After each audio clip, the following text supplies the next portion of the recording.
मित्रों, यह एक सवाल है कि अच्छे लोगों की मृत्यु जल्दी क्यों हो जाती है।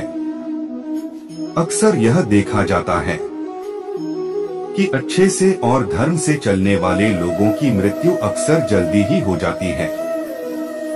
शास्त्रों में तो बताया गया है कि कलयुग में लोगों की उम्र 30 साल ही रह जाएगी और कलयुग का अंत होते होते आपने यह भी सुना होगा कि भगवान अच्छे लोगों को जल्दी बुला लेते हैं। कर्मों के कारण मृत्यु, यह फैसला तो भगवान ही करते हैं कि किसकी उम्र कितनी है। आप यह कहावत भी जरूर सुनेंगे कि जितनी चाबी भरी राम उतनी ही तमाशा करते हैं।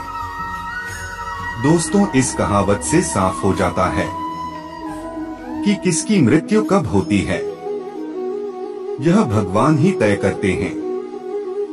वैसे तो अच्छे लोगों की मौत जल्दी हो जाने के पीछे कई कारण होते हैं, लेकिन पहले कारण को समझने के लिए आपको यह जानना होगा कि हम जो कुछ भी इस जन्म में करते हैं उसका जवाब हमें ऊपर यमराज को देना होता है। यदि उसका पाप का पलड़ा भारी होता है तो उसे नरक में तपस्या काटनी पड़ती है, और यदि पुण्य का पलड़ा भारी हो तो उसे स्वर्ग का सुख मिलता है। और यही चक्र कई युगों तक चलता रहता है जब तक उसे मोक्ष की प्राप्ति नहीं होगी। इस मृत्युलोक में हर कोई अपने छोटे से कम के लिए आता है। अच्छे लोगों की मृत्यु जल्दी क्यों हो जाती है? कोई आत्मा इंसान बनता है तो कोई जानवर के शरीर में प्रवेश करता है। ये उसके संबंधित कर्मों के आधार पर ही तय होता है। इसके अलावा उनके जन्म देने वाले माता पिता के संस्कार भी उनके अंदर आते हैं। इसके बाद वो जो कर्म करेगा उसके होश से उसे पुण्यात्मा या फिर दुरात्मा कहा जाता है। अब यही पुण्य आपकी मृत्यु की तारीख को भी बदल देते हैं। जिस तरह से एक जज जेल में रहने वाले कैदी के व्यवहार को देखकर उसकी सजा कम कर देता है, ठीक उसी तरह भगवान भी देखते हैं कि इंसान मौत में जाने के बाद अच्छा कर्म कर रहा है और उसे अपने किए की सजा मिली है। और जब उन्हें लगता है कि अब उसे मृत्यु लोक में नहीं रहना चाहिए, तब वह उसे बुला रहे हैं। अच्छे लोग अपने पाप का फल जल्दी ही काट लेते हैं।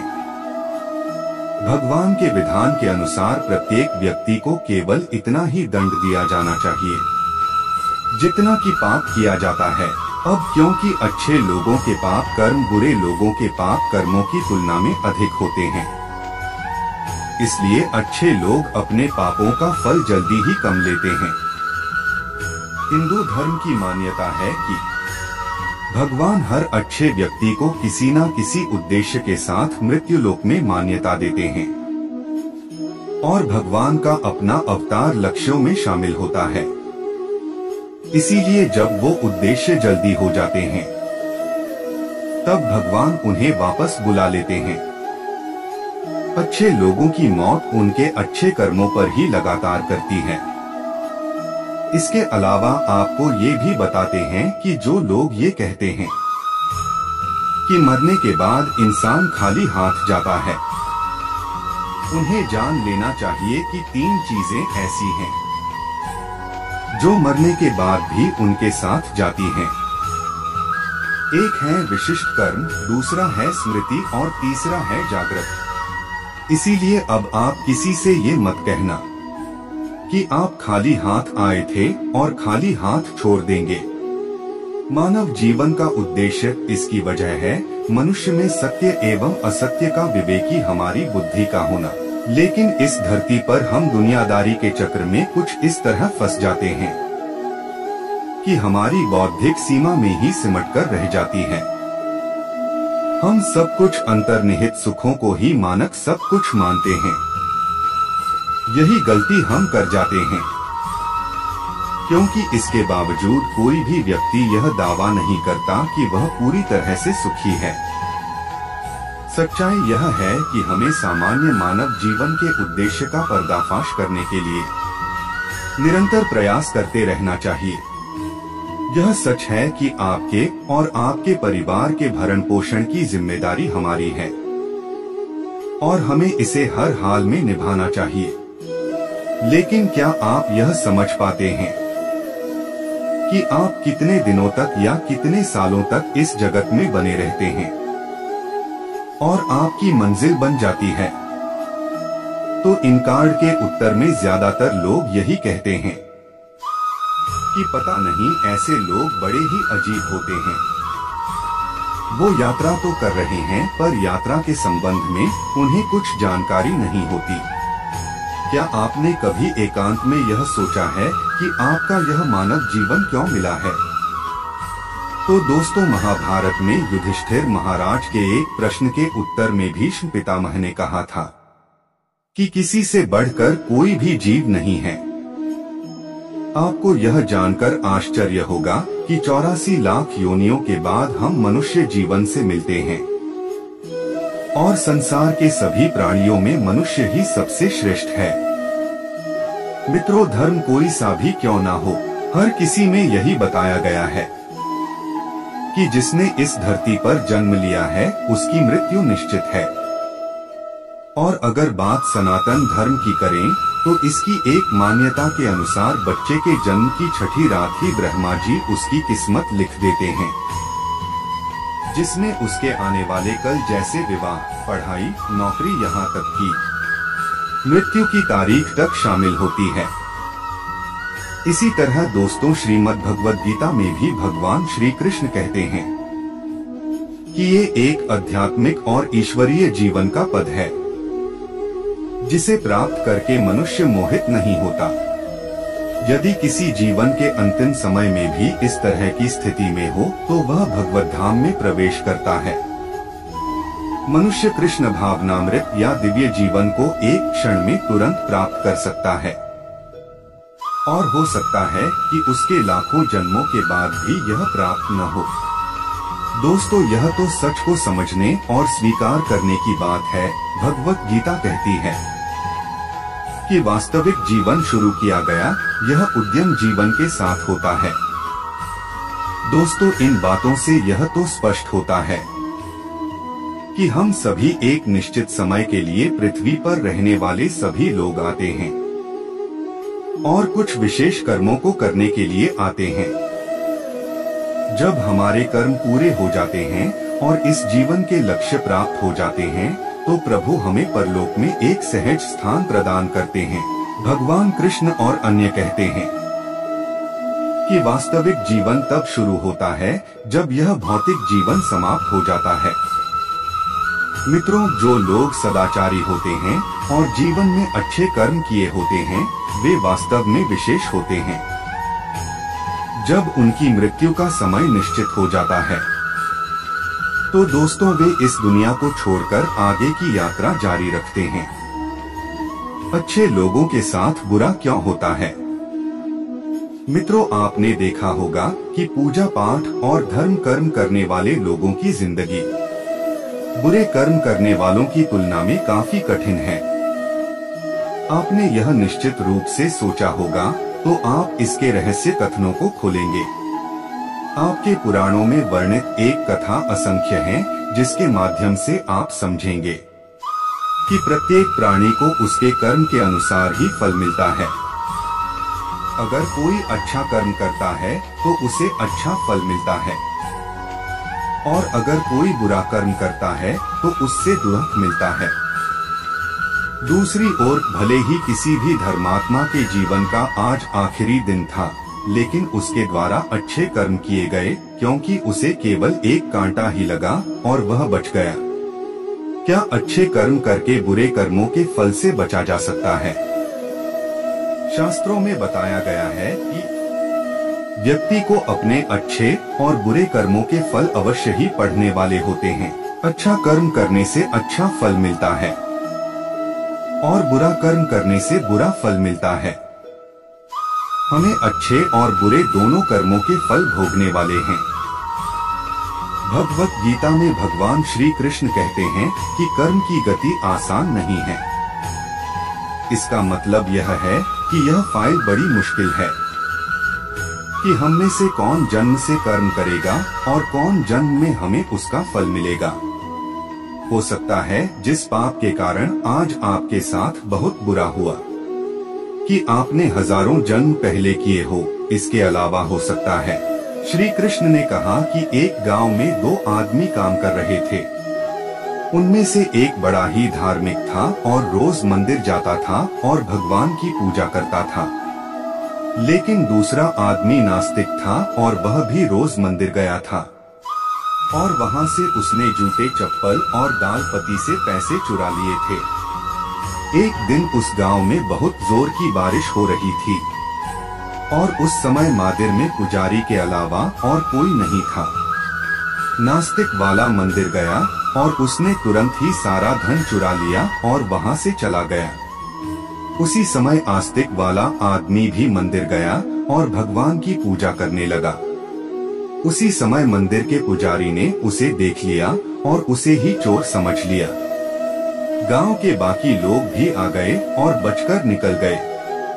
रास्ते में वह एक बार टकराया और घायल हो गया। आस्तिक व्यक्ति को वह व्यक्ति मिला जिसने मंदिर में चोरी की थी। करोड़ों कल्प जाने पर भी पाप कर्म का बिना भोगे नाश नहीं होता। कुछ समय बाद दोनों व्यक्तियों की मृत्यु हो गई और वहां आस्तिक व्यक्ति ने यमराज से पूछा कि उसके साथ ऐसा क्यों हुआ। यमराज ने कहा कि जिस दिन तुम पर झूठा आरोप लगाया गया था उस दिन तुम्हारा जीवन समाप्त हो गया था, लेकिन तुम्हारे द्वारा किए गए अच्छे कर्मों के कारण तुम बच गए।